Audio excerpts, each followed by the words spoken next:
Do you want to sleep? Then listen to me. Turn off the lights, close the windows, now close them and listen to you. Finally, I will make a request to you. Put down your phone and listen to my voice. Listen clearly.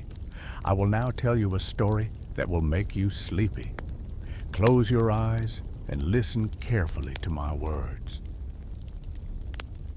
They are, though not absolutely malevolent, believed to be a peevish, repining, and envious race who enjoy in the subterranean recesses a kind of shadowy splendor.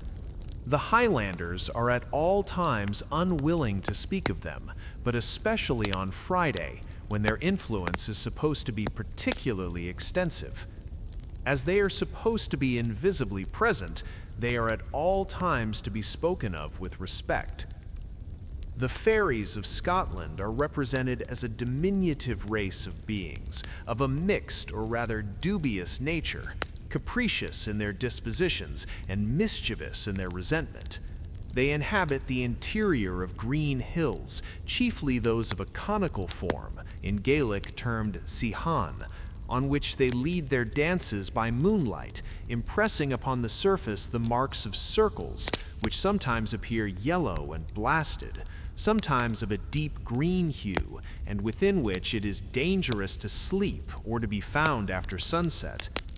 The removal of those large portions of turf, which thunderbolts sometimes scoop out of the ground with singular regularity, is also ascribed to their agency.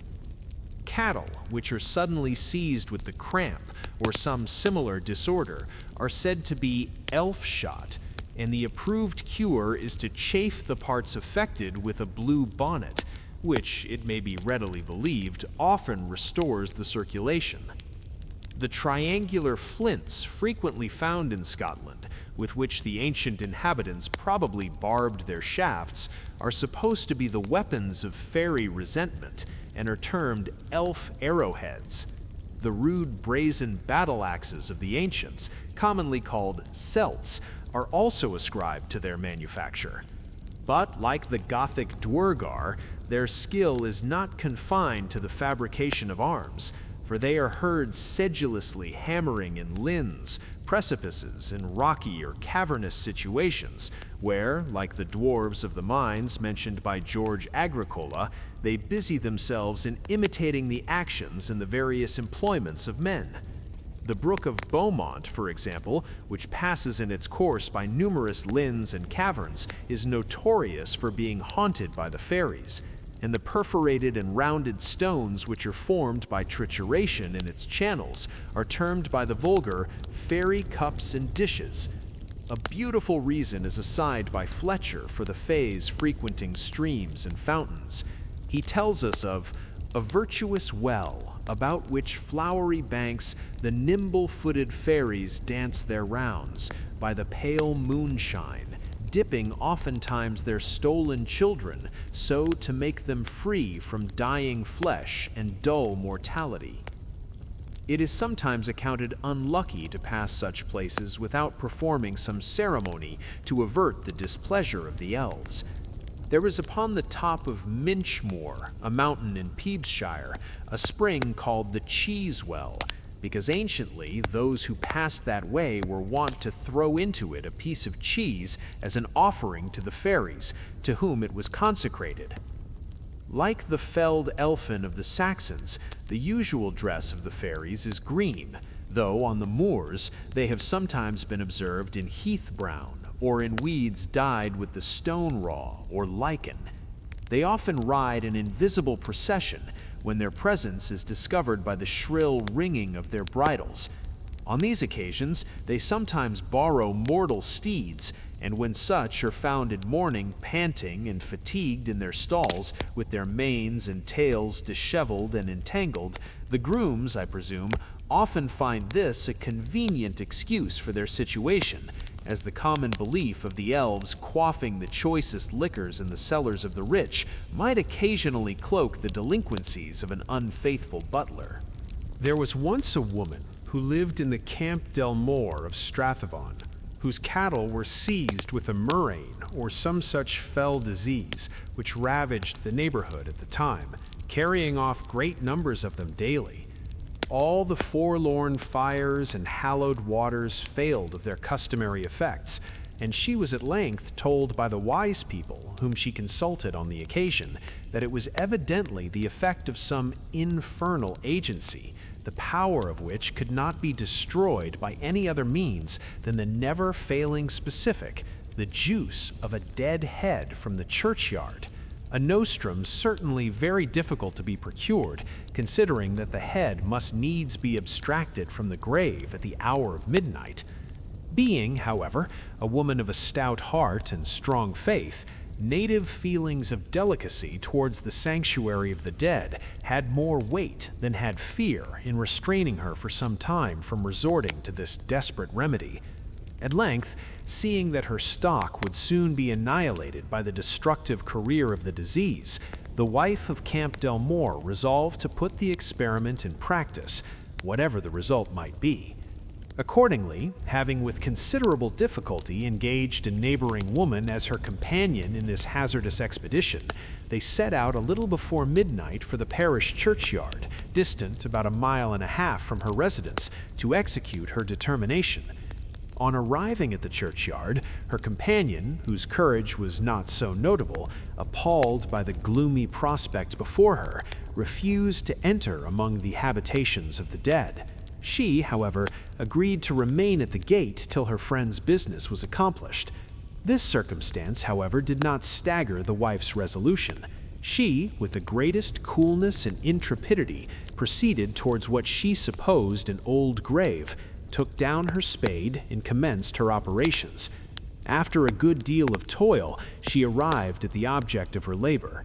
Raising the first head, or rather skull, that came in her way, she was about to make it her own property when a hollow, wild, sepulchral voice exclaimed, "That is my head. Let it alone."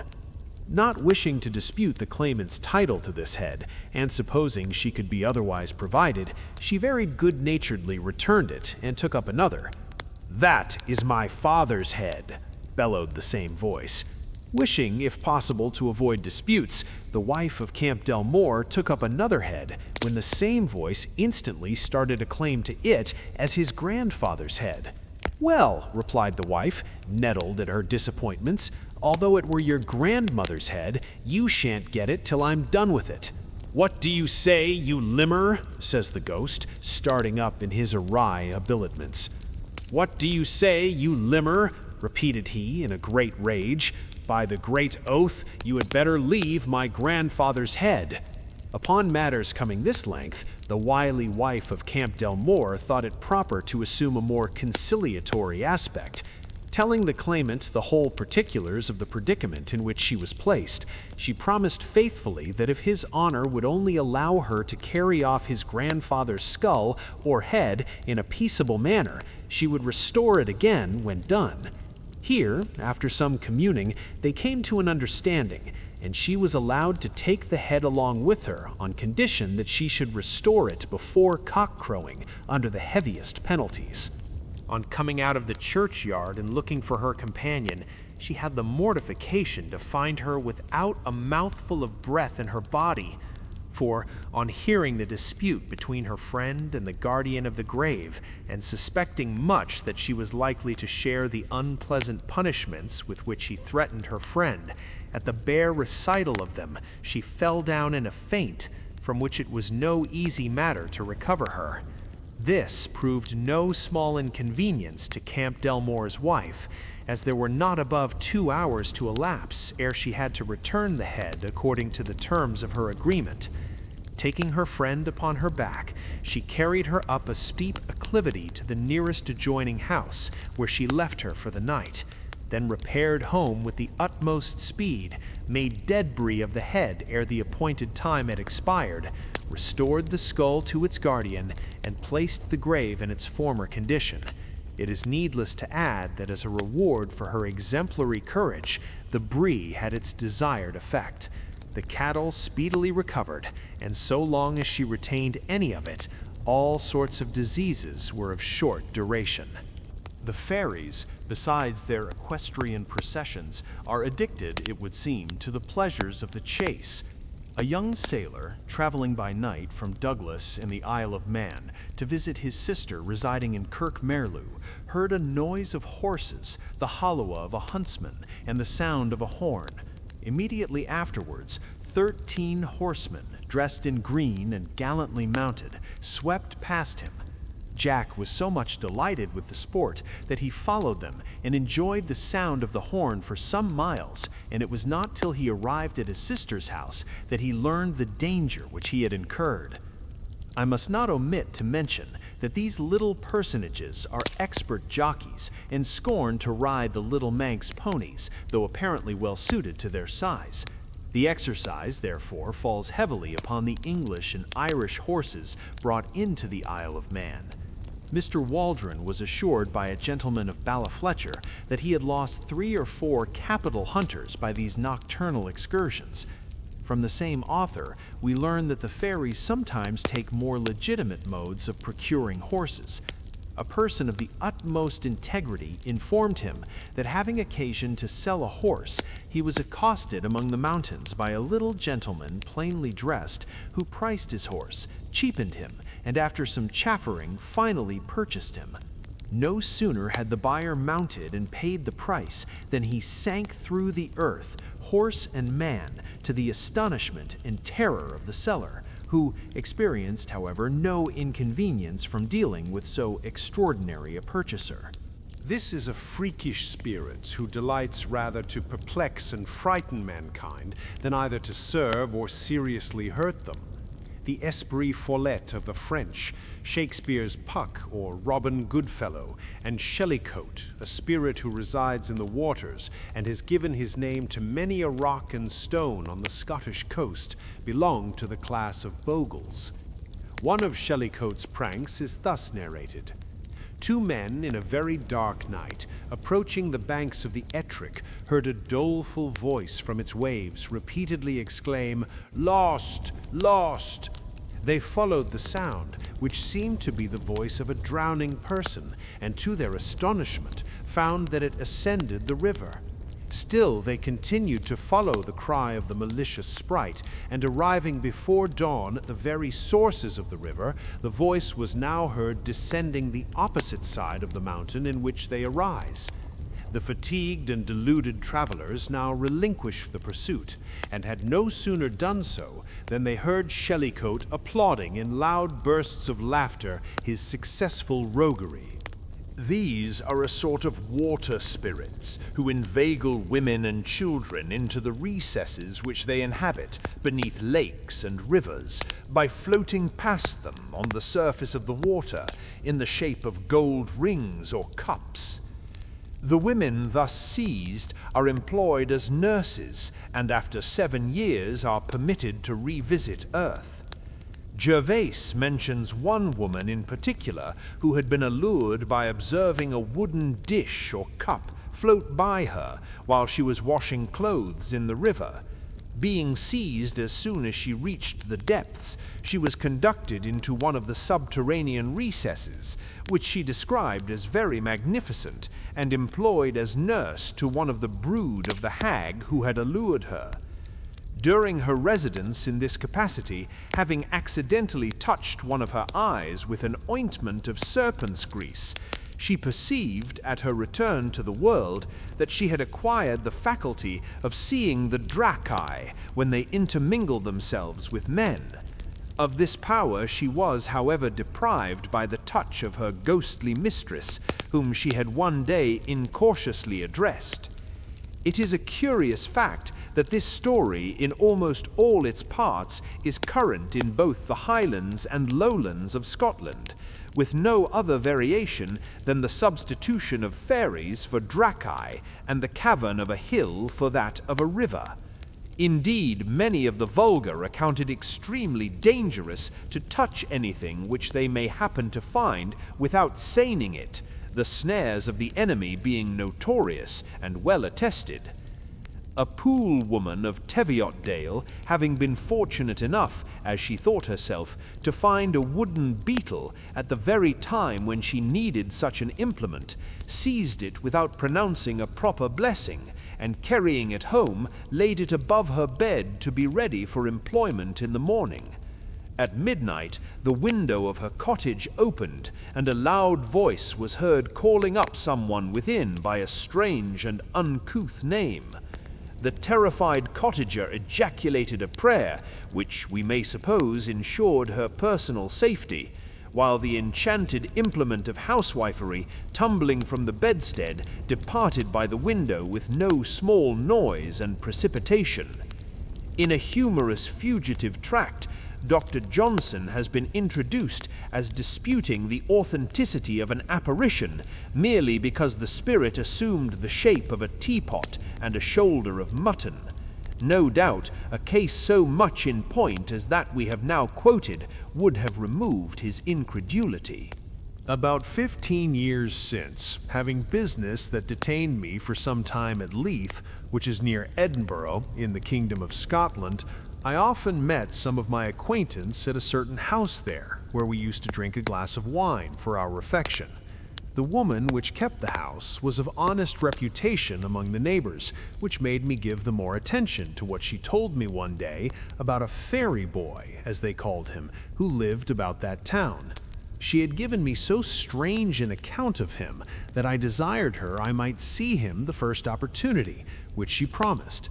And not long after, passing that way, she told me there was the fairy boy, but a little before I came by, and casting her eye into the street, said, "Look you, sir, yonder he is, at play with those other boys." And pointing him out to me, I went, and by smooth words and a piece of money, got him to come into the house with me, where, in the presence of divers people, I demanded of him several astrological questions, which he answered with great subtlety, and through all his discourse carried it with a cunning much above his years, which seemed not to exceed 10 or 11. He seemed to make a motion like drumming upon the table with his fingers, upon which I asked him whether he could beat a drum, to which he replied, "Yes, sir, as well as any man in Scotland, for every Thursday night I beat all points to a sort of people that used to meet under yonder hill," pointing to the great hill between Edinburgh and Leith. "How, boy?" quoth I. "What company have you there?" "There are, sir," said he, "a great company both of men and women, and they are entertained with many sorts of music besides my drum. They have, besides, plenty of variety of meats and wine, and many times we are carried into France or Holland in the night, and return again, and whilst we are there, we enjoy all the pleasures the country doth afford." I demanded of him how they got under that hill, to which he replied, there was a great pair of gates that opened to them, though they were invisible to others, and that within there were brave large rooms, as well accommodated as most in Scotland. I then asked him how I should know what he said to be true, upon which he told me he would read my fortune, saying I should have 2 wives, and that he saw the forms of them over my shoulders, and both would be very handsome women. The woman of the house told me that all the people in Scotland could not keep him from the rendezvous on Thursday night, upon which, by promising him some more money, I got a promise of him to meet me at the same place in the afternoon the Thursday following, and so dismissed him at that time. The boy came again at the place appointed, and I had prevailed with some friends to continue with me, if possible, to prevent his moving that night. He was placed between us and answered many questions until about 11 o'clock he was got away unperceived by the company, but I, suddenly missing him, hastened to the door and took hold of him, and so returned him into the same room. We all watched him, and of a sudden he was again got outdoors. I followed him close, and he made a noise in the street as if he had been set upon, and from that time I could never see him. By Mr. Robert Kirk, Minister of Aberfoyle, 1691.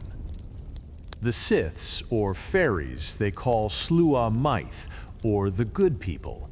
It would seem to prevent the dint of their ill attempts, for the Irish used to bless all they fear harm of, and are said to be of a middle nature between man and angel, as were demons thought to be of old, of intelligent, studious spirits and light, changeable bodies, like those called astral, somewhat of the nature of a condensed cloud, and best seen in twilight. These bodies be so pliable through the subtlety of the spirits that agitate them, that they can make them appear or disappear at pleasure. Some have bodies or vehicles so spongious, thin and defecate, or pure, that they are fed by only sucking into some fine spirituous liquors that pierce like pure air and oil. Others feed more gross on the foison or substance of corn and liquors, or corn itself that grows on the surface of the earth, which these fairies steal away, partly invisible, partly preying on the grain as do crows and mice. Wherefore in this same age they are sometimes heard to break bread, strike hammers, and to do such like services within the little hillocks they most do haunt. Some whereof of old, before the gospel dispelled paganism, and in some barbarous places as yet, enter houses after all are at rest, and set the kitchens in order, cleansing all the vessels. Such dregs go under the name of brownies. When we have plenty, they have scarcity at their homes, and on the contrary, for they are not empowered to catch as much prey everywhere as they please, their robberies notwithstanding, ofttimes occasion great ricks of corn not to bleed so well, as they call it, or prove so copious by very far as was expected by the owner. Their bodies of congealed air are sometimes carried aloft, other whiles grovel in different shapes, and enter into any cranny or clift of the earth where bear enters to their ordinary dwellings, the earth being full of cavities and cells, and there being no place, no creature, but is supposed to have other animals, greater or lesser, living in or upon it as inhabitants, and no such thing as a pure wilderness in the whole universe. We then, the more terrestrial kind, have now so numerously planted all countries, do labor for that abstruse people, as well as for ourselves, albeit when several countries were uninhabited by us, these had their easy tillage above ground, as we now. The print of those furrows do yet remain to be seen on the shoulders of very high hills, which was done when the campaign ground was wood and forest. They removed to other lodgings at the beginning of each quarter of the year, so traversing till doomsday, being impotent of staying in one place, and finding some ease by so perning, or journeying and changing habitations. Their chameleon-like bodies swim in the air near the earth with bag and baggage, and at such revolution of time, seers, or men of the second sight, females being seldom so qualified, have very terrifying encounters with them, even on highways, who therefore awfully shun to travel abroad at these 4 seasons of the year, and thereby have made it a custom to this day among the Scottish Irish to keep church duly every first Sunday of the quarter, to cense or hallow themselves, their corn and cattle, from the shots and stealth of these wandering tribes. And many of these superstitious people will not be seen in church again until the next quarter begins, as if no duty were to be learnt or done by them, but all the use of worship and sermons were to save them from these arrows that fly in the dark. They are distributed in tribes and orders, and have children, nurses, marriages, deaths, and burials in appearance, even as we, unless they so do for a mock show, or to prognosticate some such things among us. They're clearly seen by these men of the second sight to eat at funerals and banquets. Hence many of the Scottish Irish will not taste meat at these meetings, lest they have communion with or be poisoned by them. So are they seen to carry the bier or coffin with the corpse among the Middle-earth men to the grave.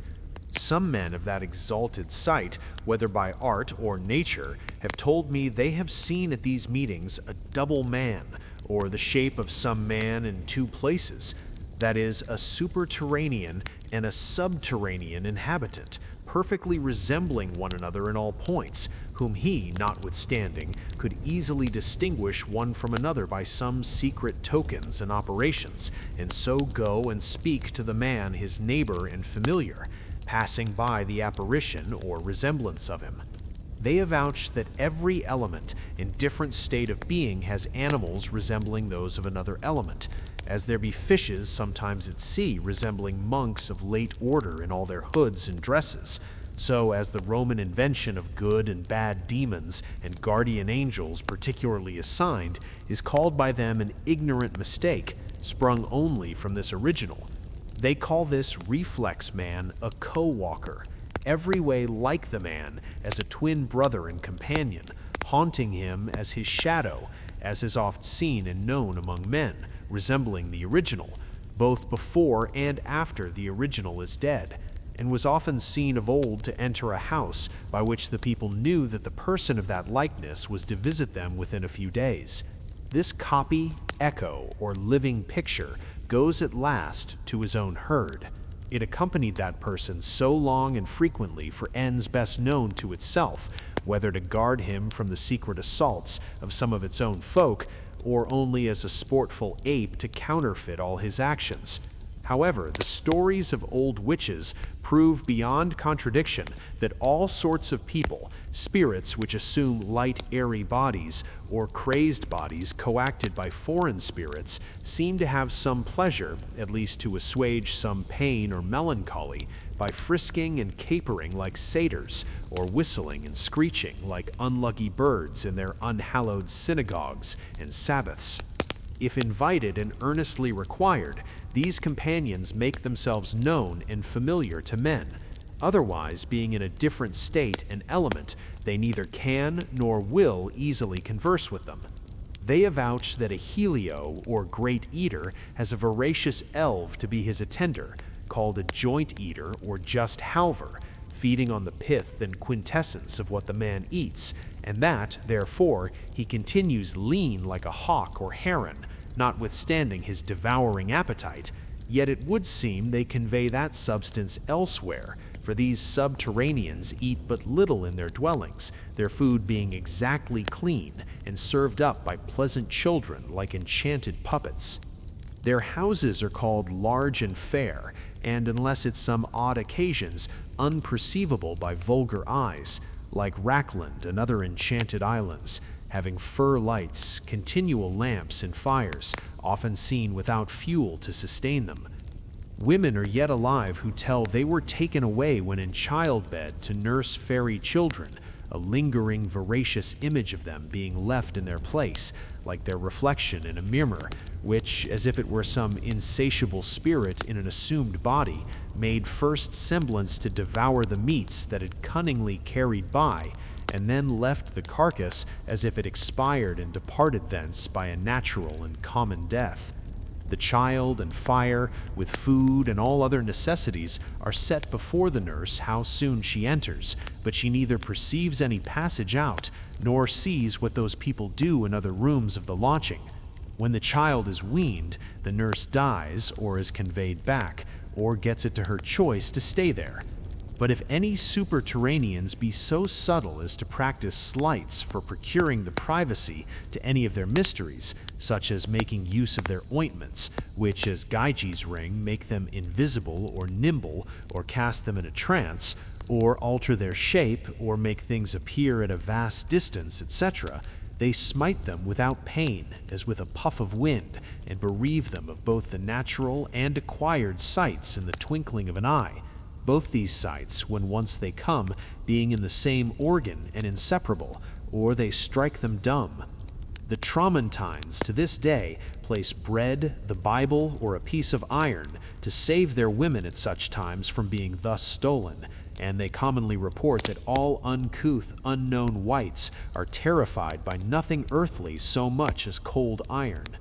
They deliver the reason to be that hell lying betwixt the chill tempests and the firebrands of scalding metals and iron of the north, hence the lodestone causes a tendency to that point, by an antipathy to it, these odious, far-scenting creatures shrug and fright at all that comes thence, relating to so abhorred a place, whence their torment is either begun or feared to come hereafter. Their apparel and speech is like that of the people and country under which they live. So are they seen to wear plaids and variegated garments in the Highlands of Scotland, and swanacks, plaids, therefore, in Ireland. They speak but little, and that by way of whistling, clear, not rough. The very devils conjured in any country do answer in the language of the place, yet sometimes the subterraneans speak more distinctly than at other times. Their women are said to spin very fine, to dye, to toss you, and embroider. But whether it be as manual operation of substantial refined stuffs with apt and solid instruments, or only curious cobwebs, unpalpable rainbows, and a fantastic imitation of the actions of more terrestrial mortals, since it transcended all the senses of the seer to discern whether, I leave to conjecture as I found it. Their men travel much abroad, either presaging or aping the dismal and tragical actions of some amongst us, and have also many disastrous doings of their own, as convocations, fightings, gashes, wounds, and burials, both in the earth and air. They live much longer than we, yet die at last, or at least vanish from that state. 'Tis one of their tenets that nothing perisheth, but as the sun and year, everything goes in a circle, lesser or greater, and is renewed and refreshed in its revolutions, as 'tis another that every body in the creation moves, which is a sort of life, and that nothing moves but has another animal moving on it, and so on to the utmost minutest corpuscle that's capable of being a receptacle of life. They are said to have aristocratical rulers and laws, but no discernible religion, love, or devotion towards God, the blessed Maker of all. They disappear whenever they hear his name invoked, or the name of Jesus, at which all do bow willingly or by constraint that dwell above or beneath, within the earth. Philip 2:10. Nor can they act aught at that time after hearing of that sacred name. The tideless deer or seer that corresponds with this kind of familiars can bring them with a spell to appear to himself or others when he pleases, as readily as Endor witch did those of her own kind. He tells they are ever readiest to go on hurtful errands, but seldom. Their apparel and speech is like that of the people and country under which they live. So are they seen to wear plaids and variegated garments in the Highlands of Scotland, and swanacks, plaids, therefore, in Ireland. They speak but little, and that by way of whistling, clear, not rough. The very devils conjured in any country do answer in the language of the place, yet sometimes the subterraneans speak more distinctly than at other times. Their women are said to spin very fine, to dye, to toss you, and embroider. But whether it be as manual operation of substantial refined stuffs with apt and solid instruments, or only curious cobwebs, unpalpable rainbows, and a fantastic imitation of the actions of more terrestrial mortals, since it transcended all the senses of the seer to discern whether, I leave to conjecture as I found it. Their men travel much abroad, either presaging or aping the dismal and tragical actions of some amongst us, and have also many disastrous doings of their own, as convocations, fightings, gashes, wounds, and burials, both in the earth and air. They live much longer than we, yet die at last, or at least vanish from that state. 'Tis one of their tenets that nothing perisheth, but as the sun and year, everything goes in a circle, lesser or greater, and is renewed and refreshed in its revolutions, as 'tis another that every body in the creation moves, which is a sort of life, and that nothing moves but has another animal moving on it, and so on to the utmost minutest corpuscle that's capable of being a receptacle of life. They are said to have aristocratical rulers and laws, but no discernible religion, love, or devotion towards God, the blessed Maker of all. They disappear whenever they hear his name invoked, or the name of Jesus, at which all do bow willingly or by constraint that dwell above or beneath, within the earth. Philip 2:10. Nor can they act aught at that time after hearing of that sacred name. The tibeless deer or seer that corresponds with this kind of familiars can bring them with a spell to appear to himself or others when he pleases, as readily as Endor witch did those of her own kind. He tells they are ever readiest to go on hurtful errands, but seldom will be the messengers of great good to men. He is not terrified with their sight when he calls them, but seeing them in a surprise, as often as he does, frights him extremely, and glad would he be quit of such, for the hideous spectacle seen among them, as the torturing of some white, earnest, ghostly looks, skirmishes, and the like. They do not all the harm which appearingly they have power to do, nor are they perceived to be in great pain, save that they are usually silent and sullen.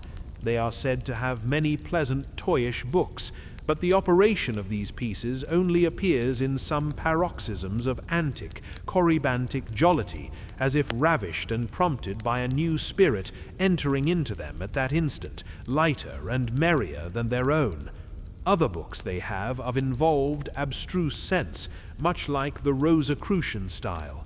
They have nothing of the Bible, save collected parcels for charms and countercharms, not to defend themselves withal, but to operate on other animals, for they are a people invulnerable by our weapons, and albeit werewolves and witches' true bodies are, by the union of the spirit of nature that runs through all, echoing and doubling the blow towards another, wounded at home when the astral assumed bodies are stricken elsewhere, as the strings of a second harp tuned to a unison sound, though only one be struck.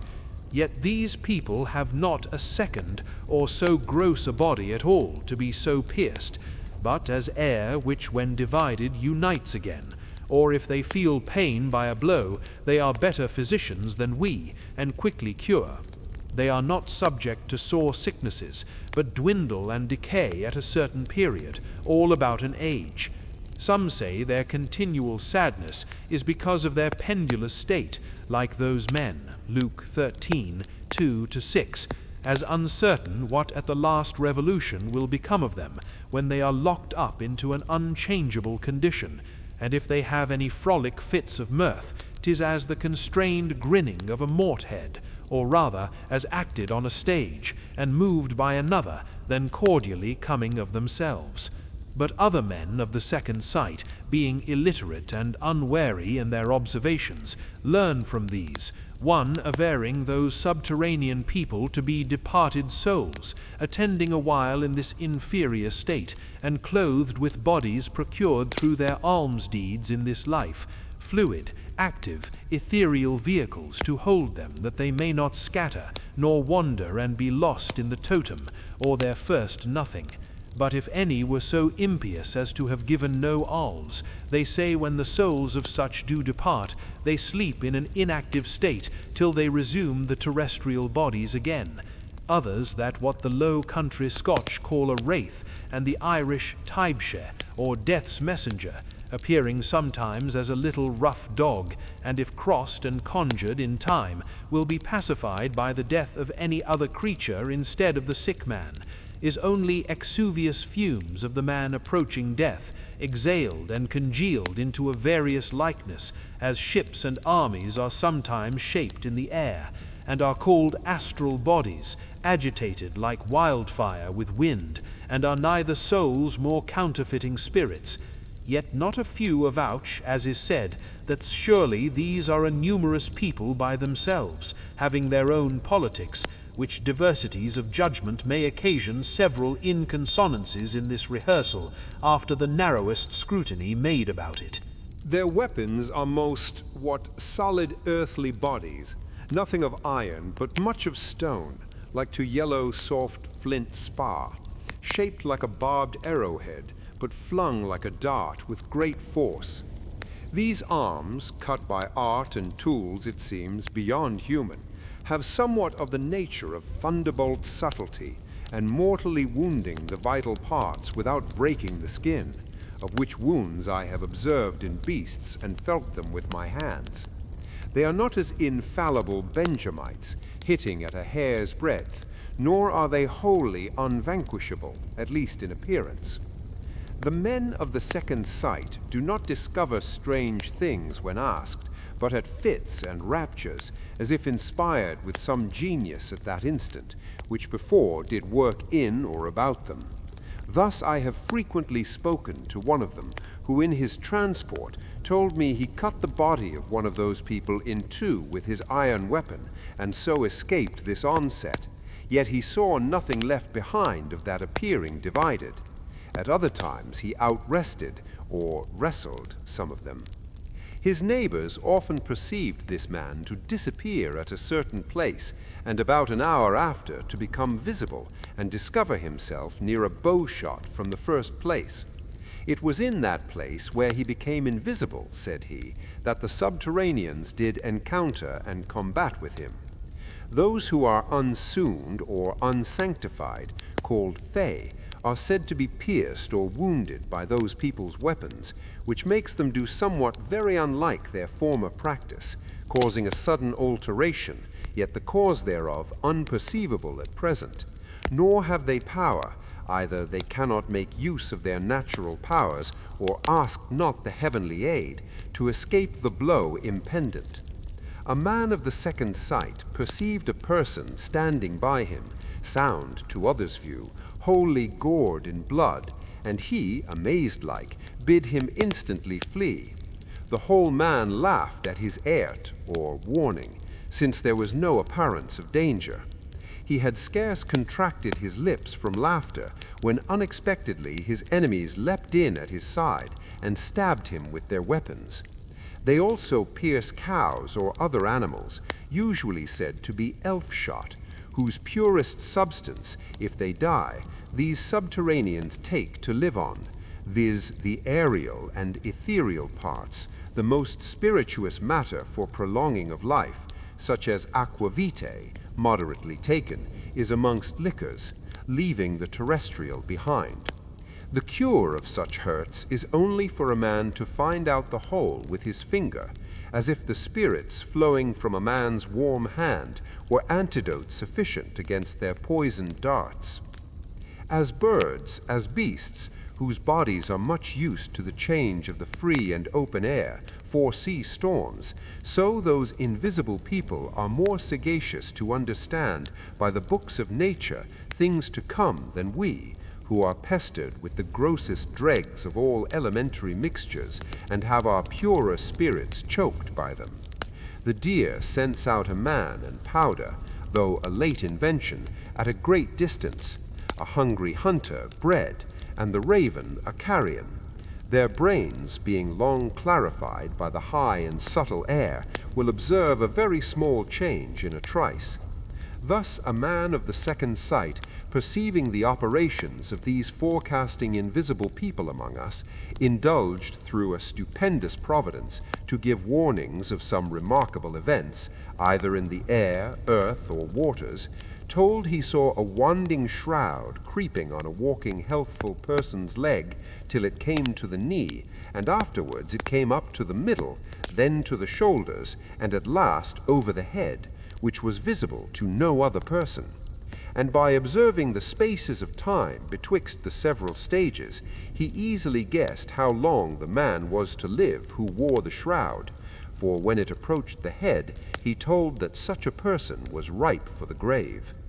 There be many places called fairy hills, which the mountain people think impious and dangerous to peel or discover by taking earth or wood from them, superstitiously believing the souls of their predecessors to dwell there.